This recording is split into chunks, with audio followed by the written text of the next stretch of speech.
Assalamualaikum warahmatullahi wabarakatuh. Perkenalkan, nama saya Hengkang Bara Saputro, SPD MPD. Saya merupakan dosen tetap pada program studi PGSD FKIP UAD sejak tahun 2015. Riwayat pendidikan S1 saya adalah S1 Pendidikan Matematika FMIPA UNY dan S2 saya pada Pendidikan Dasar Konsentrasi Matematika SD pada program Pascasarjana UNY.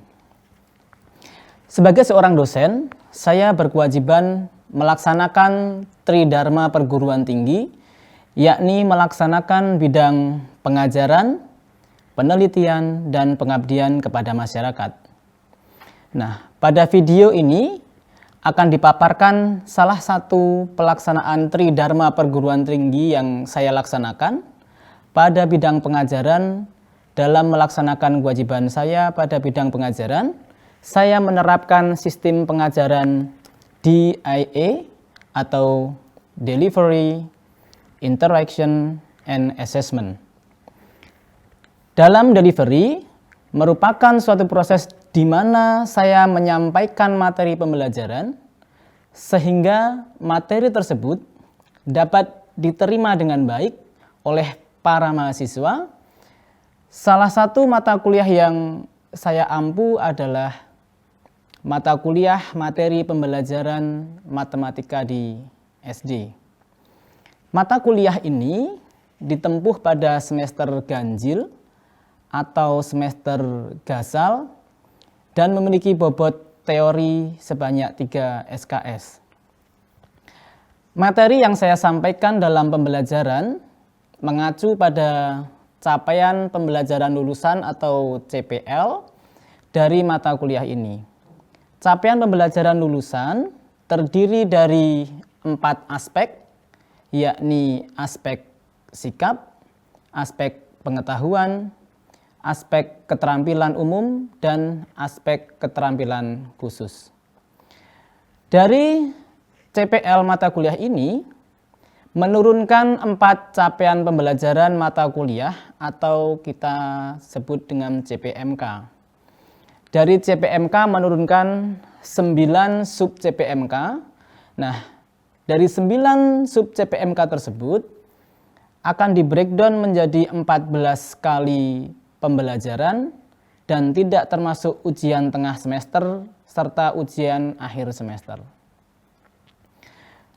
Akan saya terangkan mengenai urutan materi pembelajaran yang saya berikan kepada mahasiswa selama 1 semester terbagi dalam 14 kali pertemuan tatap muka ditambah dengan ujian tengah semester dan ujian akhir semester. Pada pertemuan pertama akan dilaksanakan pembahasan RPS, kontrak pembelajaran, dan kajian sejarah numerasi.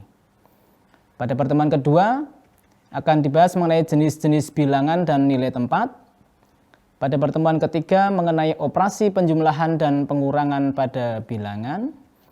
Pertemuan keempat, operasi perkalian dan pembagian pada bilangan.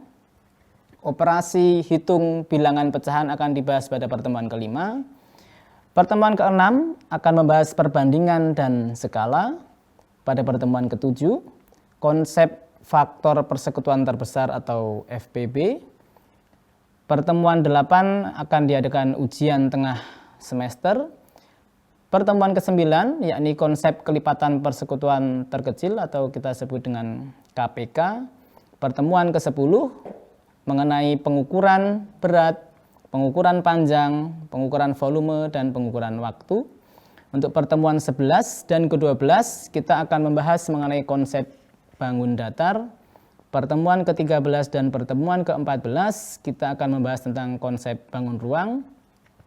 Pertemuan ke-15 akan kita bahas mengenai pengolahan data, dan pertemuan yang terakhir atau pertemuan ke-16 merupakan ujian akhir semester.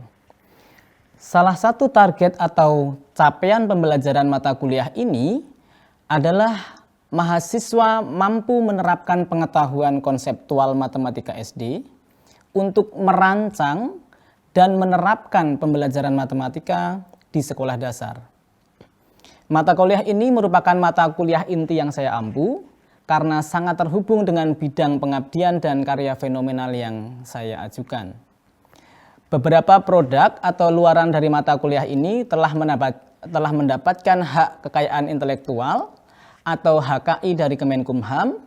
Salah satu modul yang berisi materi bangun ruang sisi lengkung juga telah saya uji cobakan dalam pembelajaran di kelas dan hasil penelitiannya telah kami terbitkan di dalam jurnal nasional. Aspek selanjutnya adalah aspek interaction.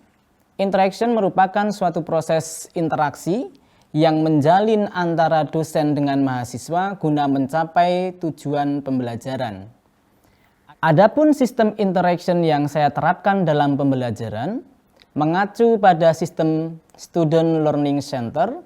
Sistem tersebut memposisikan mahasiswa sebagai subjek pembelajaran sehingga mahasiswa akan belajar lebih aktif, kreatif, mandiri, dan inovatif sesuai dengan potensi dan kemampuan individu masing-masing.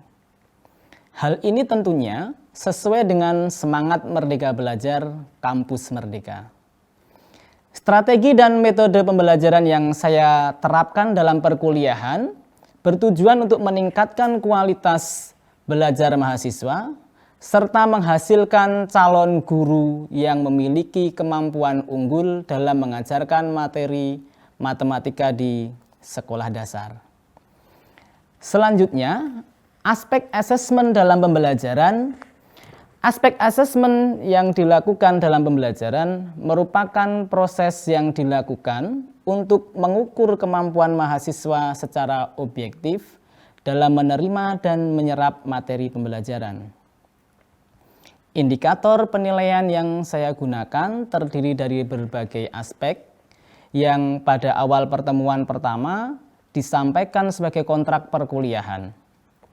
Aspek-aspek tersebut adalah aspek kehadiran sebesar 10%, kemudian tugas 10%, kuis 10%, keaktifan dalam perkuliahan 10%, kemudian UTS dan UAS masing-masing 30%.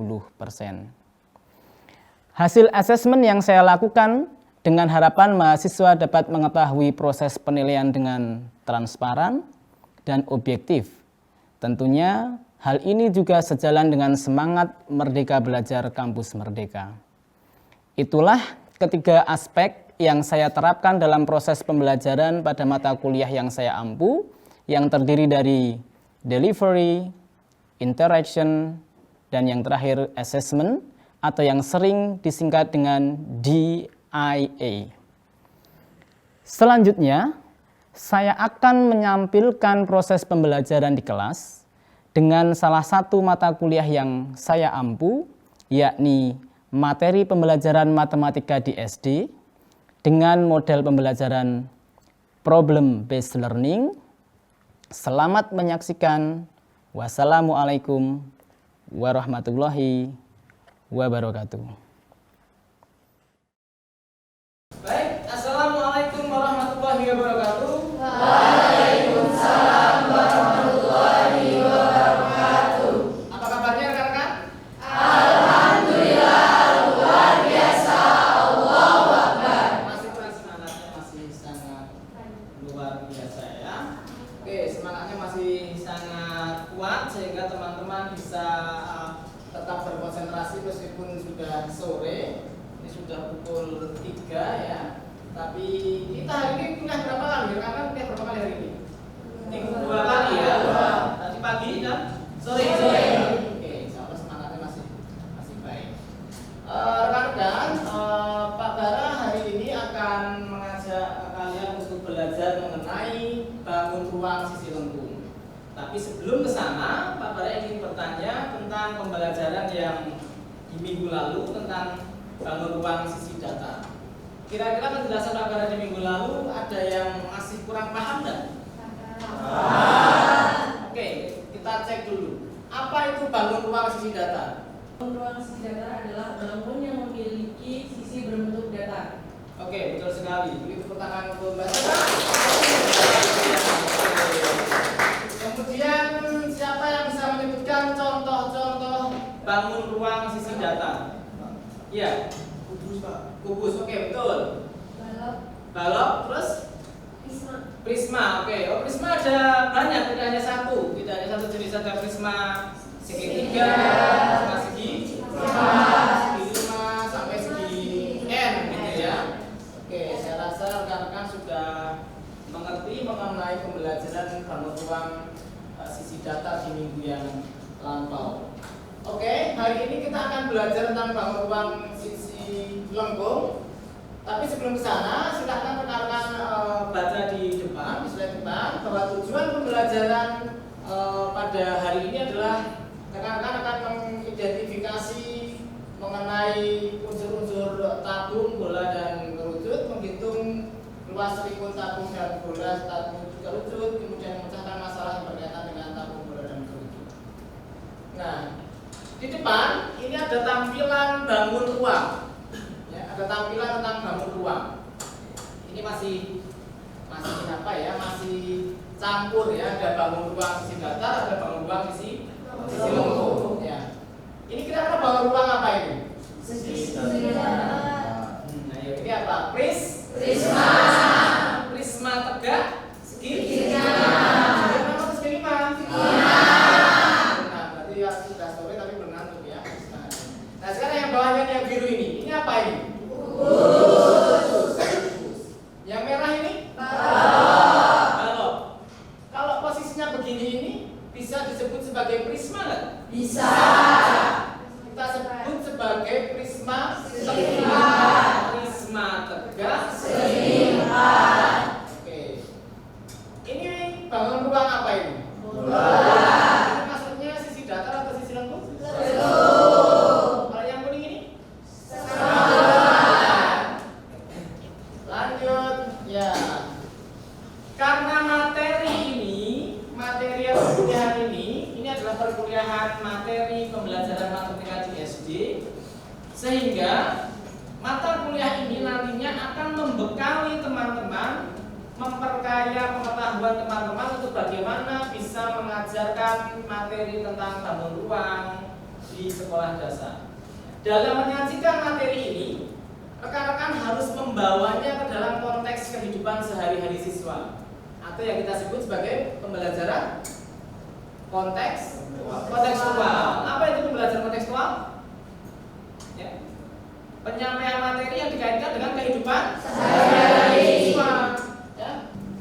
Oke, bangun ruang sisi lengkung ini akan ada tabung, ada kerucut, dan terakhir nanti akan ada bola. Kita kupas satu-satu tabung sekarang. Nah, bagaimana bentuk tabung itu? Perhatikan bentuk tabung. Nah, saya yakin ini tidak akan asing bagi teman-teman bahwa bentuk tabung ini seperti apa ya? Tempat sosis, kemudian kaleng biskuit. Nah, coba lihat bagian-bagian atau bagian-bagian pada tabung ini. Yang atas ini merupakan bagian tutup atau bagian atas. Kemudian ini ada bagian selimutnya. Kemudian ini bagian alas. Ya, ada 3 bagian. Itu bagian atas, bagian selimut, dan bagian alas. Nah, jika rekan-rekan disuruh untuk membuat jaring-jaring kubus, bisa nggak? Bisa, ya, mudah ya. Nah, kurang lebih jaring-jaringnya akan membentuk seperti ini, ya. Nanti silakan rekan-rekan bisa membuat sendiri, dan ini keterangannya. Ada 2 buah bangun datar yang menyusun bangun ruang ini. Bagian alas dan bagian atas kira-kira sama tidak bentuknya? Sama. Kongruent tidak bentuknya? Kongruent ya. Kongruent itu artinya sama ukuran dan sebangun, ya. Ukurannya sama, bangunnya sama. Ya. Bentuk bangunannya sama, ukurannya pun sama persis. Itu namanya kongruent. Jadi jika tabung itu dibongkar, maka akan ada 2 buah lingkaran yang sama besar, ukurannya sama persis. Dan selimutnya ini bentuknya akan berbentuk persegi panjang.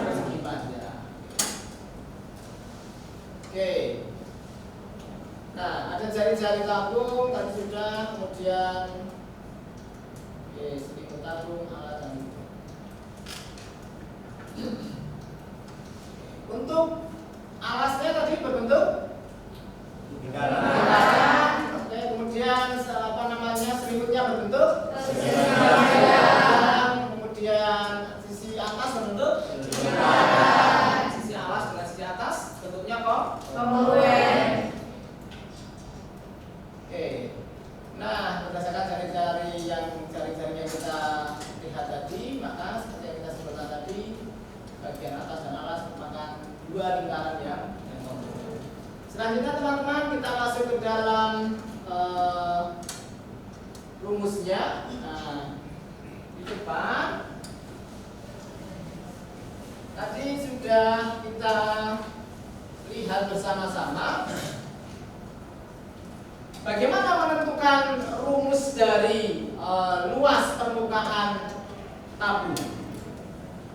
Tentunya memadukan antara luas dua buah lingkaran ditambah dengan luas persegi panjang, ya.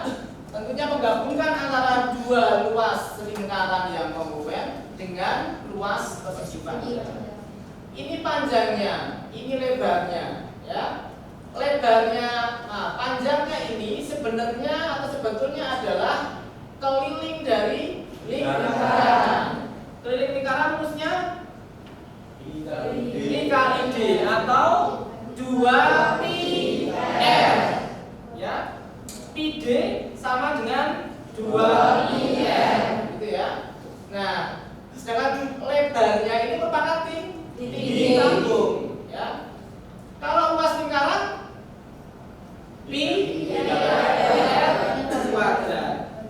Jadi dua buah lingkaran ini luasnya ditambah dengan sebuah luas persegi panjang. Dalam hal ini adalah luas selimut tabung, sehingga kita peroleh rumusnya seperti yang tertera di depan ini.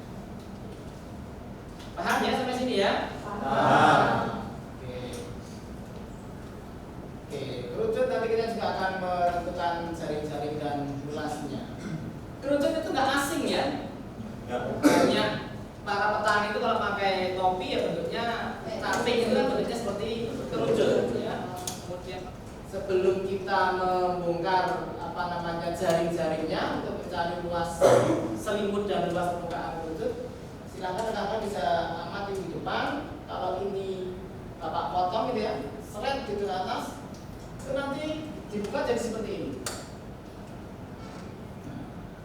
Ini yang putih ini tadi apa? Alasnya. Alas kerucut bentuknya lingkaran. Yang hijau ini adalah jaring kerucut. Yang hijau ini adalah selimutnya, gitu ya.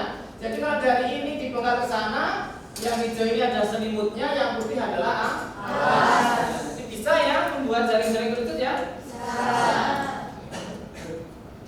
Luas kerucut sekarang. Luas kerucut berarti terdiri dari luas permukaan kerucut terdiri dari dua luas lingkaran yang bawah ya, ditambah dengan luas selimutnya. Oke.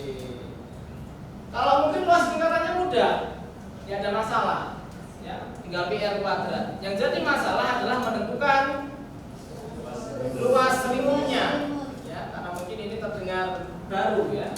Ya nggak baru-baru sih, tapi karena pembelajaran sudah cukup lama waktu SMA mungkin agak lupa-lupa juga ya.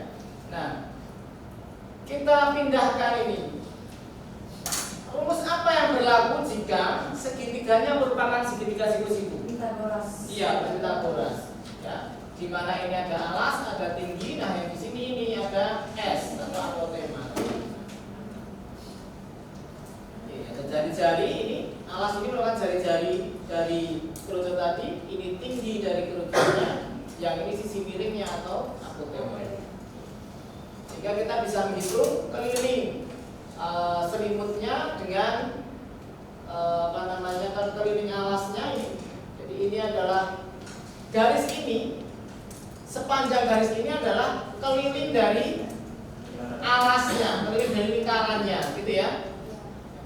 Jadi yang keliling alas ini, yang ini apotemanya, gitu ya. Ini apotema dari sisi miring, ini merupakan keliling dari alas kerucutnya. Sehingga kita bisa peroleh garis ini merupakan perputaran ini ya. Nah, ini merupakan kelilingnya ini. Sehingga kita memperoleh luas kerucut sama dengan luas lingkaran alasnya ditambah dengan luas selimut. Ya, kita bisa peroleh luas lingkarannya IR kuadrat luas selimut. Nah, luas selimutnya ini yang ingin kita cari. Bagaimana menentukan luas selimutnya?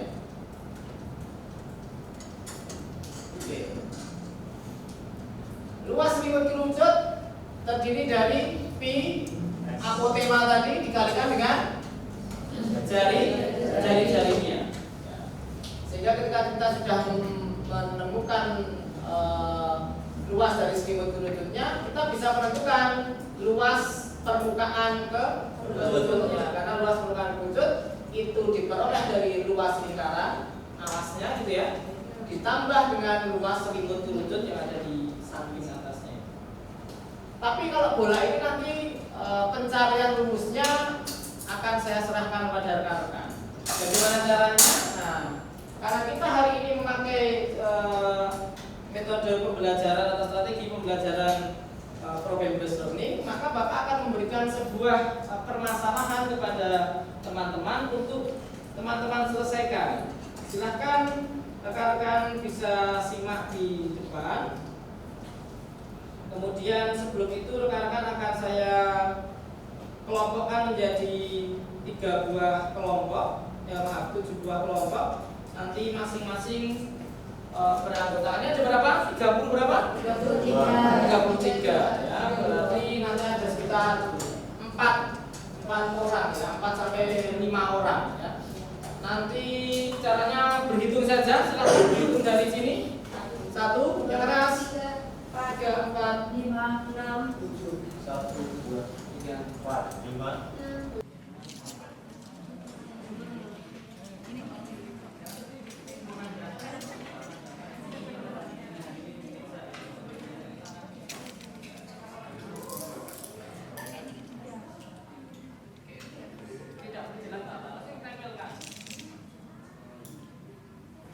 Dipanjangkan berapa? Terus, oke, sudah mulai paham. Yuk.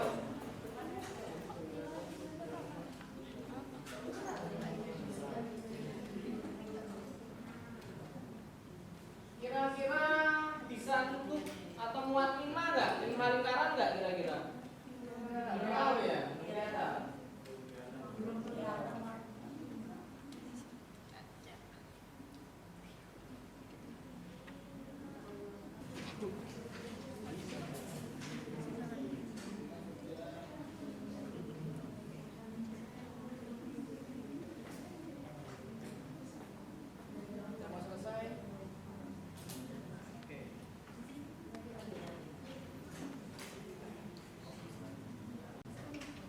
Baik, kelompok yang lain boleh sambil memperhatikan yang dituliskan oleh kelompok 6 dan kelompok 2 ya.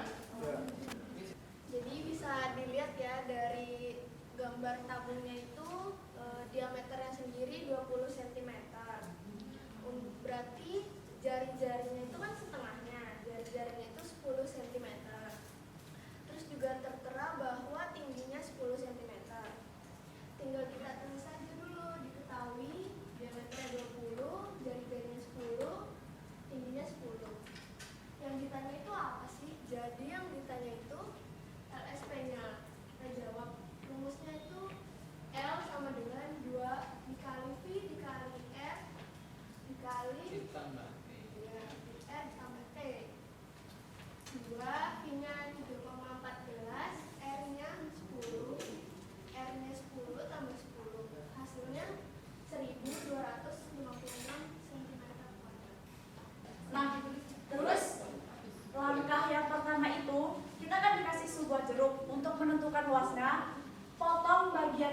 tadi sendiri.